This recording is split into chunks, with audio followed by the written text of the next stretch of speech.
artificial intelligence will completely transform our world. But what is AI? Why will it affect you? And how can you and your business survive and thrive through the AI revolution? Welcome to AI and You. Here is your host, author, speaker, and futurist, Peter Scott. Welcome to episode 98. My guest today is Calum Chace, a British futurist and keynote speaker about the impact of AI. Sounds familiar, no? We have a lot in common. Calum is the author of Surviving AI, The Promise and Peril of Artificial Intelligence, and The Economic Singularity, Artificial Intelligence and the Death of Capitalism. He is also the co-founder of a think tank focused on the future of jobs, the Economic Singularity Foundation. He called in from Spain to talk in this first part about what he means by the economic singularity and how our socioeconomic system will cope with the changes that come from AI. And you'll also learn something about frogs. Let's get to the interview with Calum Chace. Calum Chace, welcome to AI and You. Thanks, Peter. It's a pleasure to be here. And so give me the brief description of what it is that you inhabit the space of as a thought leader. I describe myself as a speaker and writer about the impact of AI on all of us. And I have here one of your books, The Economic Singularity, which I very much want to get into. But first, let's visit some of your history in this, because I'm always fascinated by how people came to the field of AI. Very few people start out there unless they're relatively young. And you started out with, I think, the BBC and the Financial Times. Or tell us about where you did start and how it influenced what you're doing now. So you're quite right. My first sort of career job was a trainee journalist with the BBC. And later in life, I had a column for the FT. So journalism and writing has been a theme in my career. But most of my early career, most of my first 30 years, I was in business. First as a marketer, and then 15 years or so as a strategy consultant. And then I ended up running a series of small companies. And then I retired and got to do something that really interested me, which was reading and writing about AI. My introduction to AI, as you say, not an AI researcher. That's something that most people who do that are a lot younger. My introduction to AI was firstly through science fiction, which I read as a kid. And there's lots and lots of science fiction stories about AI. And then, like a lot of people, Ray Kurzweil opened my eyes to some surprising possibilities. So as a kid, I always thought that there would be AIs as smart as humans, but I always thought it would be thousands of years into the future and there's no chance I'd ever see it.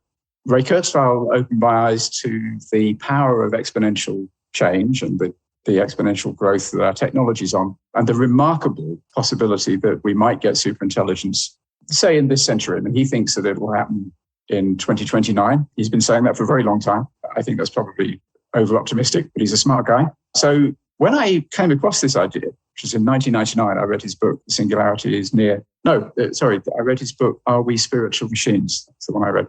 I thought this was a startling idea and something that many more people should be aware of.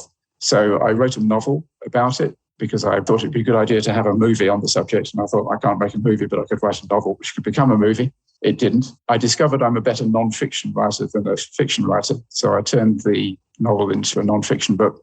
And that's how I got into the space. And you mentioned Kurzweil. And of course, he introduced the singularity, the term singularity, which your book title is echoing, and is also very vocal about longevity, which we'll get onto later. But Kurzweil's singularity, he copied the term from cosmology. So he said there will be a singularity. This is one of those things that just makes me envious in the thought leader space of anyone that can grab that chunk of a meme and run with it. That there will be a singularity in 2045. And what that means is that the pace of development will at that point become effectively infinite, driven by artificial superintelligence and other exponential technologies, that to our perception, everything will be happening at once.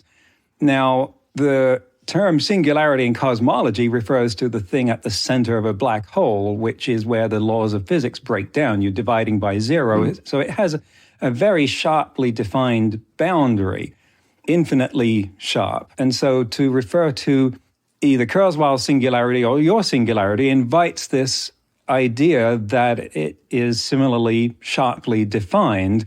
And I've always wanted to ask Kurzweil, so what would we notice on the morning of the singularity, like 2 hours before, or the night before, or even perhaps less frivolously, would we be able to tell when it was going to happen 2 years earlier, because might like to make some sort of preparation? Define the economic singularity for us and distinguish it from Kurzweil's, and then tell us, does it also have a sharp edge? Yeah, it's a good question. So the word singularity has got all sorts of associations, and I've wrestled with the question of whether it's a good idea to use it or not. It's borrowed from maths and physics. And as you say, in maths and physics, it's a point where a variable becomes infinite. And the classic example is at the center of the black hole, where the gravitational field becomes infinite. And what happens then is, as you say, the laws of physics break down. That's the classic maths and physics definition of singularity. That's not really what Kurzweil means by it. He really means a point at which everything changes, a total break with the past. Now, somebody counted up a number of different ways that people have used the term singularity in the, broadly speaking, futurist space, and got to the number of 17. My use of the word singularity simply means it's the biggest change that you can have. So it's bigger than a transformation, it's bigger than a revolution, it's a really complete break. And the arrival of superintelligence will be such a complete break. The life of humans ever after will be completely different from the life of humans before. And I borrowed the term for the economic singularity because I think the point when we have to admit that most humans will never have jobs again because machines can do almost everything that we can do for money, cheaper, better, and faster. That is going to be a total break with the past. I think it can be a very good thing. I think a future world in which humans aren't able to do jobs and can't do jobs should be a world in which we do whatever we want to do instead. That's going to require some big changes in the way we run our economies, obviously. It's going to require significant transfers of resources from the people who've got most of the resources to the rest of us. But I think that should actually be not easily achievable, but definitely achievable. And we should have an economy of abundance. So I use the term singularity simply to mean the biggest possible kind of change, which is what I think Kurzweil does in the context of artificial intelligence. His singularity is a bit odd. You're right. He says that it will happen in 2045. I've never been quite sure what he thinks is going to happen between 2029, when he thinks we'll create artificial general intelligence, which is a AI with all the cognitive abilities of an adult human. The 16 years between then and 2045, I've never been quite sure what he thinks is going to happen in that period. I've read all his books and it's not really very clear. But for some reason, that 2045 is when he thinks that, if you like, the superintelligence will transform our lives completely. So there is definitely going to be a singularity, I think, when we get superintelligence. Personally, I think it will happen later in the century. And I think before then, we'll get an economic singularity, which is what I wrote about in that book, which is joblessness and the economy of abundance and the completely different lifestyle we'll all have. And I've recently been persuaded, a friend of mine has been badgering me for a while to say, look, there aren't just two singularities, there's more. And I think he's right, actually. I think there's going to be a longevity singularity, and I think there's going to be an agricultural singularity. We could get to those if you want. But as I say, I use the term singularity simply to mean the biggest kind of transition, the biggest kind of change that you can have. And I could be wrong on this. I think Kurzweil drew this distinction that in 2029, he expects or predicts human-level artificial intelligence and not necessarily artificial general intelligence. And there may be a distinction between those. Certainly, when I was talking with Stuart Russell, we were saying how we lack a vocabulary or a science to draw distinctions about artificial general intelligence, which are going to become necessary because we increasingly are doing things that eat part of that space, but not as much as we would like or hope. But I want to say that you say that Kurzweil's singularity is more important, but yours is more urgent. If I got that right, could you speak to that? Yeah, no, that's absolutely right. The arrival of superintelligence will be, I believe, the most important event in the whole of human history, because once we have a superintelligence on this planet, we will then be in the position that chimpanzees are in today. Our future will be entirely dependent on the decisions of that superintelligence. We won't have a say in our own future.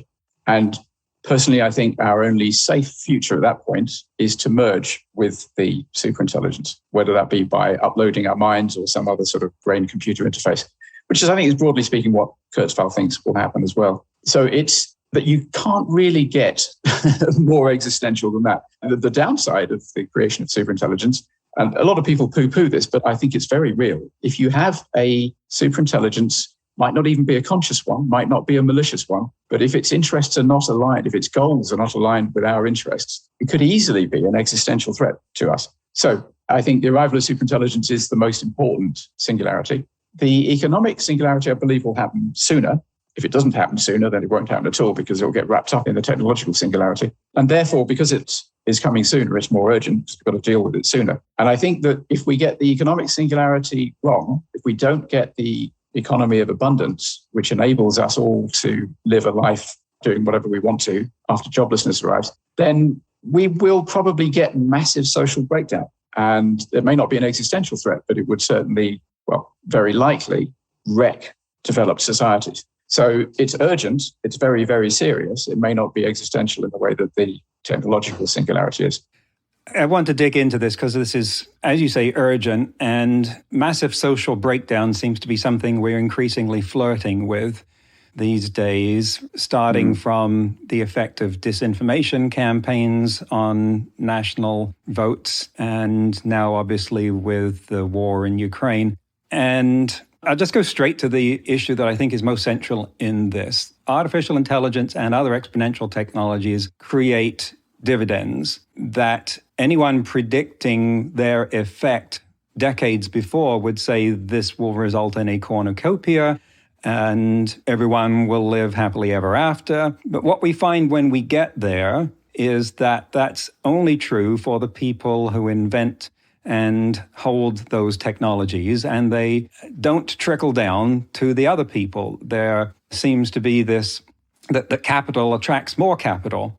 And so we see the ratio of CEO to worker pay increasing and the concentration of wealth in the upper point fractional percentages increasing and only begrudgingly going to the rest, the lower parts. And so and I'll give you the opportunity to rebut wherever you disagree with this, because I would definitely want to get into that. But the fundamental question I'm aiming for is when artificial intelligence creates a result that is a financial dividend, it goes into someone's pocket.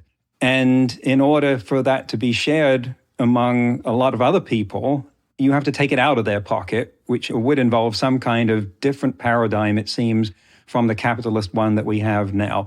That's a lot, okay? Take as long as you like. Okay.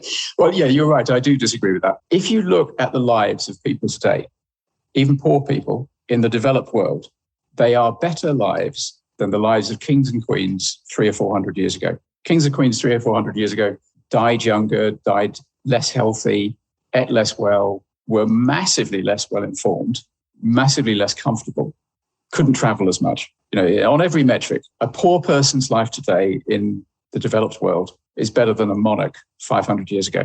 Maybe not, obviously not in terms of status. I mean, a lot depends on how you compare yourselves. Emotionally, a lot of our well-being depends on how we compare ourselves with our peers and so on. So monarchs beat us on that score, but in every other objective score, our lives are better than theirs. And there's two reasons for that. One is technology and the other is capitalism. I'm an unapologetic defender of both. I'm a techno-optimist. It seems to me really obvious that technology is what has made us the preeminent species on the planet and has improved our lives enormously as we've developed it. And capitalism, the Industrial Revolution and capitalism, is what's given us this incredible improvement in the quality of our lives. And it really is that recent. I mean, if you look at world GDP from the time of Christ, say, it was pretty flat. And then when the Industrial Revolution came along, it rocketed up. It's an exponential curve. So I don't buy the argument that capitalism means that the benefits of technology accrue only to the wealthy and it has to be taken from them. It's a fundamental fact, I think, that you make more money as a vendor of any kind of technology by selling billions of units at a low price than you do by selling a few units encrusted in diamonds to the uber wealthy.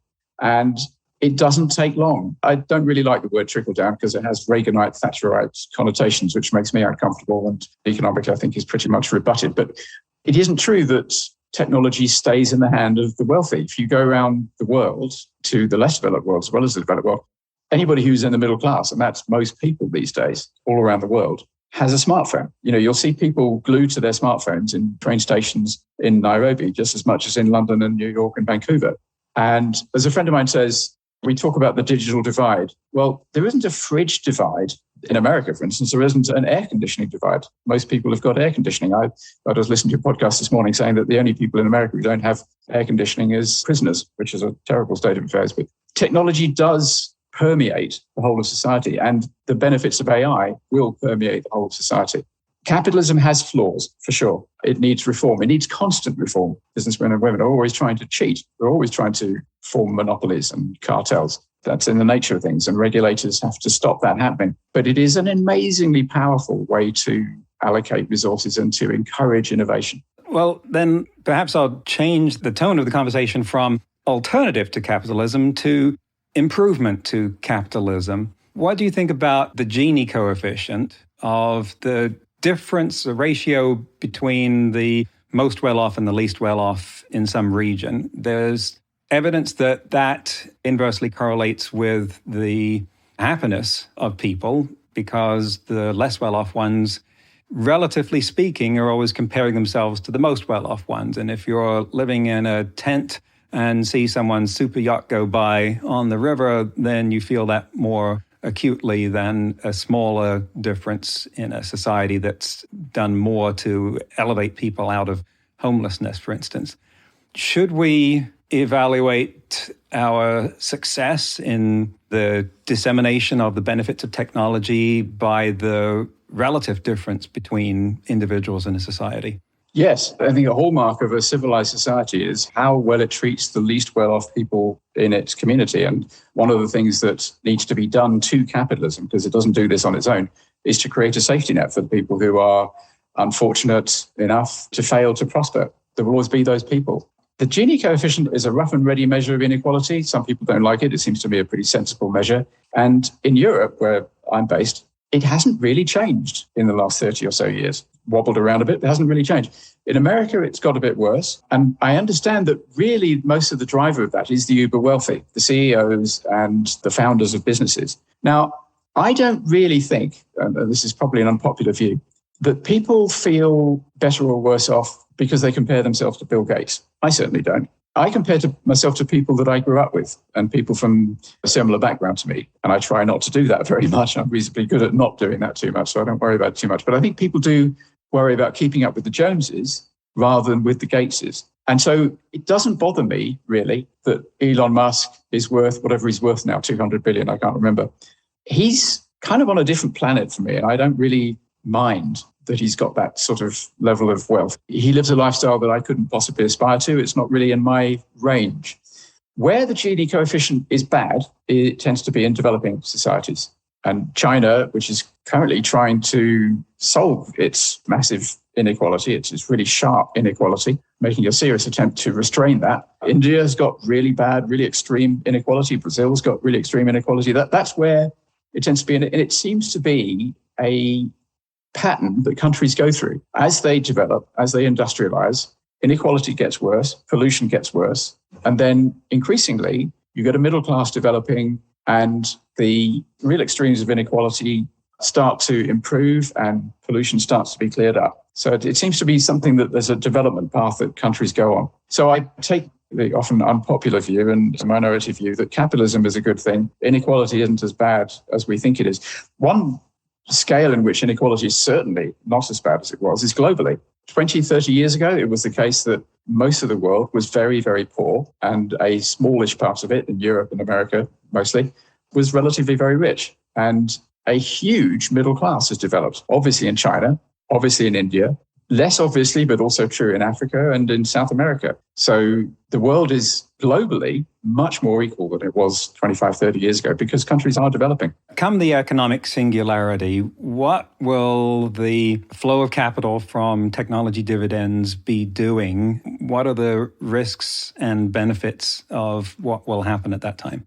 if we play our cards right, what should happen, and this is kind of already happening, is goods and services will get cheaper and cheaper and cheaper. It's often observed that goods like cars and televisions, chairs, are much, much cheaper relative to an average person's income than they were 20 or 30 years ago. And as somebody who grew up in the 70s, I can tell you that's definitely true. You know, when I grew up in the 70s, compared to the way people live today, we were all poor. And not just poor, things weren't very good. Cars leaked oil and they broke down all the time. If you drove any distance on a motorway in the 70s, you'd see loads of cars broken down, people with the hoods up trying to fix them. Television wasn't black and white in the 70s. It hadn't long been colour. And there were, in the UK, there were 2 channels, and then there were 3. And they were rubbish. And they weren't on during the day, and they closed quite early at night. And the quality of programming was appalling. And now you have this cornucopia of information and entertainment. You have consumer goods which are massively better. So we're on a trend to making goods and services quality per pound cheaper and cheaper. There are some exceptions. Healthcare and education particularly are not getting cheaper, and that's a problem that we need to solve. And I think AI will have a role in that. And I think that AI will accelerate this process, and we'll get to a point where the cost of all the goods and services that you need for a very good standard of life will be almost free. Not completely free, but almost free. And that means that when we get to the point where machines do almost all the jobs because they can do them cheaper, better, and faster than we can, it won't cost very much to make all the goods and services that you need for a very good standard of living available to everybody. And that's the economy of abundance. That's what I think will happen if we play our cards right at the time of the economic singularity. The big threat to that, the big risk, is that people see technological unemployment coming and they don't believe in the possibility of an economy of abundance. Right now, there's a very small number of people who believe that we could have an economy of abundance. I know a few people who do believe that, but there's not many of us. And right now, if you persuaded 70% of the world's population that technological unemployment is definitely coming, you'd have a really big panic. And what happens when you have a really big panic? You get bad politicians being elected who make bad decisions. And eventually it ends in war. That's where it always goes. That's where populism always goes if it isn't overturned. So the big threat to the economic singularity, I think, is panic. And I think we need more people to understand the immense power of AI, the immense power of exponential improvement in technology, and the wonderful possibility of an economy of abundance. I also grew up in Britain in the 70s, and I think I would attribute the breakdowns on the side of the motorway to British Leyland more than any other factor. But because of the reputation, to be perhaps simplistic about it, but to couch it in brief terms, if I am technologically unemployed in the future, even though the things that I want then will be cheap, they won't be free, will I be able to afford them? Yes, because there will have to be a transfer from whoever owns the assets and is receiving income to everybody else. But if we do achieve the economy of abundance, the cost of that transfer needn't be onerous. And it's just a normal taxation. So I envisage a world. I mean, there's different ways this could pan out. There's different models. My preferred model is that we don't get rid of the market economy. The market economy is a really efficient way of regulating, of attributing resources, of distributing, allocating resources. And so I imagine a world in which there are still people making money, and some of them are making fortunes. There will be Elon Musks in the future. Most people won't be engaged in that because they don't need to. And I'm not sure I would be engaged in it. I would get on with studying AI and looking at what's going to happen in the future and looking at history and traveling and the things that I enjoy doing. And so people who are still engaged in a market economy will be making fortunes and won't have to be taxed very much for everybody else to receive enough resources to have a really good standard of living. Do you think that we need to change the method of taxation? Just to make it clear here, I'm in broad agreement with you there. Not an economist, so I'm looking to you to learn from you about this. Bill Gates proposed a robot tax, and I was never able to make any sense out of that, to the point where I wasn't even sure that he was serious. And will the way that we currently do that through capital gains tax, sales tax, value-added tax, will that continue to work? I think it probably will. I don't see why we need to have a total conceptual rethink of taxation. And I agree with you, by the way. I think he was basically being flippant. I think he was simply saying, look, if we've got a world in which AI is generating virtually infinite wealth, surely we can redistribute enough of it to make everybody comfortable. It's a terrible idea to say, well, just tax robots, because, if you just tax technology, then you lose innovation. It just stops. So, yeah, I don't think he was being serious. Well, plus it's really hard to define what the robot is or where you do that. Hollywood, it makes a lot of our thinking, or influences a lot of our thinking about artificial intelligence, of course. And its persistent meme is that artificial general intelligence arrives in a thunderbolt when some mad genius invents it in the lab and things change overnight. We're seeing that's not true, and that we're arriving at what we would have thought of artificial general intelligence by dribs and drabs, with things like it being able to play chess and Go, and now we have GPT-3 doing things that are creatively within certain parts of our creative expression. And does that gradual arrival of artificial general intelligence, is that a good thing, or is it a bad thing in that it creeps up on us and we start to be like the frogs in the tub of water that's coming to a boil? Yeah. Interesting fact about frogs in water is it's not true that they sit there and get boiled. And this has been known for a long time, but it's a good metaphor. And it's one of the interesting effects of the internet, actually. Before the web came along, there was a book called, I think it might have been called The Age of Unreason, written by a very famous business writer whose name for the moment escapes me, Peter Hanley, I think he was. And he had the image of the frog boiling in water as the motif. And back then, it was quite hard to check whether frogs do sit there and just get boiled. Then the web came along and it became really easy to check. And as it turns out, frogs don't. And as I say, scientists have known that for a long time, because back in the 18th century, people tried boiling frogs in water, and guess what? They jump out. So I think it's probably better for us if AGI arrives gradually, because if it arrives suddenly, and just kind of take one scenario, one day one day the most advanced AI is very capable, but it's not conscious, it's not making up its own goals. Then the next day it wakes up, starts making up its own goals, has a look at us and thinks, you might possibly be a threat to me, and I don't really like you. That's a really bad outcome. And so if that happens suddenly, not good.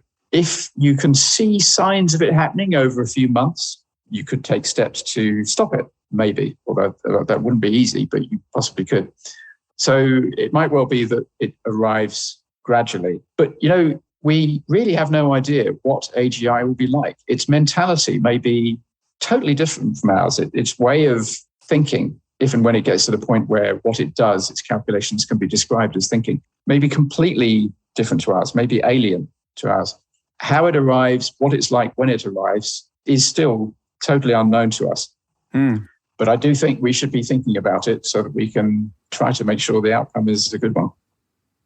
That's the end of the first part of the interview. Part 2 will be next week. Obviously, there are some huge questions around how capital will flow when technology like AI is creating far more of it, and you've heard some deep thinking around that on this show, but it's obvious that so much more remains to be done.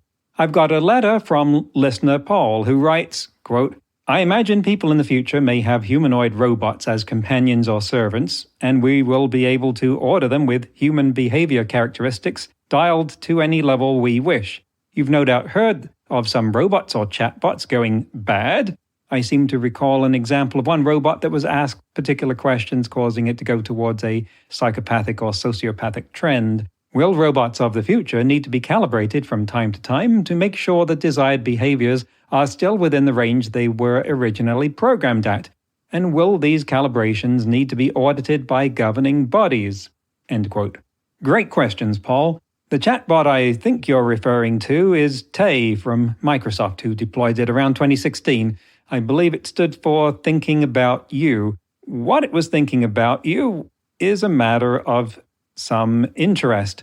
It was designed to learn from the conversations people had with it. Now, it was based on another bot called Xiao Ice, which had been successfully trained in China, so they thought this one would work out just as well.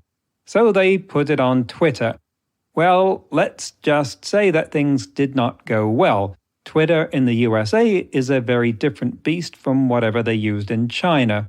Before Microsoft pulled the plug on it after only 16 hours, users had trained it to spew racist and sexist insults and repeat Nazi propaganda. It kind of reminds me of the experience of Hitchbot, which was a robot. It wasn't able to move, but it could just tell people that it was traveling across Canada and would they give it a ride. And it was successfully transported across Canada within the space of some weeks. I believe people would take it a little distance and then leave it on the side of the road again where it had a thumb stuck out.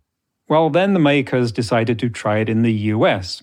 It didn't make it out of Philadelphia before it was dismembered. The head was never found. So it's fun to read all kinds of social commentary into that, but at least one of the points is obviously that different environments have different rules and different effects. Now, Paul's point about calibration is rather interesting because a lot of the narrative about the robots of tomorrow implicitly assumes that they will be self-governing after some point. But Paul points out that calibration and recalibration, sort of like getting a front-end alignment on your car, is an obvious mode of operation. Microsoft didn't attempt any sort of recalibration of Tay, they just buried that thing as fast as they could. And it's an even more interesting point about how the governance of that calibration would be done. Some sort of third-party standards body is exactly the way any question of the safety of a machine in any proximity to humans has been managed. Think about everything from microwaves to airplanes or chainsaws to metal presses. There are standards bodies like the BSI, CSA, UL, and the FAA, to name a very few abbreviations, that have inserted themselves into those deployments. But who would do that for robots or chatbots? No idea. Would they emerge from some sort of government-sponsored organization or a spin-off from academia? Still don't know. It's clear that we are pretty early in this cycle.